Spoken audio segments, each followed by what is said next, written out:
আমি অভিক রয়েছি সঙ্গে। এই মুহূর্তে যে খবরের দিকে অবশ্যই নজর রাখতে হচ্ছে, আজকে তৃণমূলের জনগর্জন সভা এবং ব্রিগেডের ময়দানে সেখানে এই মুহূর্তে কিন্তু যে ছবি দেখতে পাচ্ছি, বেলা যতই বাড়ছে সেখানে কর্মী সমর্থকরা তারা এসে পৌঁছতে শুরু করে দিয়েছেন। এবং আজকের এই সভা মঞ্চ থেকে তৃণমূল সুপ্রিমো মমতা বন্দ্যোপাধ্যায় তিনি ঠিক কি বার্তা দেন সেদিকেই সকলের নজর রয়েছে। অভিষেক বন্দ্যোপাধ্যায় তিনি উপস্থিত থাকবেন, তৃণমূলের নেতৃত্বরা তো উপস্থিত থাকবেনই। তবে যেহেতু সামনে লোকসভা নির্বাচন রয়েছে, এখনো পর্যন্ত দিনক্ষণ ঘোষণা হয়নি, সেই লোকসভা নির্বাচনের আগে আজকের এই সভা থেকে, জনগর্জন সভা থেকে কি কি চমক দিতে পারেন, কি কি বড় চমক থাকতে চলেছে তৃণমূলের পক্ষ থেকে, কি কি বার্তা আজকে দেবেন তৃণমূল সুপ্রিমো, সেদিকেই সকলের নজর রয়েছে।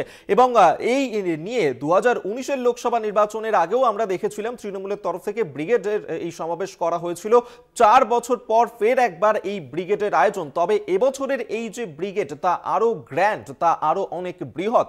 এবং এবছরের ব্রিগেডের যে মূল আকর্ষণ, এবারের মঞ্চ, সেখানে র্যাম্পের যে করা হয়েছে এবং সেই র্যাম্পেই আজকে হাঁটতে হাঁটতে বক্তব্য রাখবেন তৃণমূল সুপ্রিমো মমতা বন্দ্যোপাধ্যায়। বিভিন্ন জেলা থেকে তৃণমূলের কর্মী সমর্থকরা তারা এই মুহূর্তে ব্রিগেডমুখী হচ্ছেন। সকাল থেকেই যে ছবি আপনাদের সামনে তুলে ধরছি এবং বেলা যতই বাড়ছে সেই ভিড় কিন্তু ক্রমশই বাড়ছে। এই মুহূর্তে যে 4 জায়গার ছবি তুলে ধরছি, একদিকে হাওড়ার ছবি দেখতে পাচ্ছেন, সেখান থেকে তৃণমূলের কর্মী সমর্থকরা তারা কেউ সড়ক পথে, রেলপথে, জলপথে তারা আসছেন, ব্রিগেডমুখী হচ্ছেন। চুচুড়ার ছবি দেখাচ্ছি, সেখানেও তৃণমূলের কর্মী সমর্থকরা সকাল থেকেই স্টেশন চত্বরে ভিড় জমান, সেখান থেকে দলবদ্ধভাবে আজকে ব্রিগেডমুখী হচ্ছেন তারা।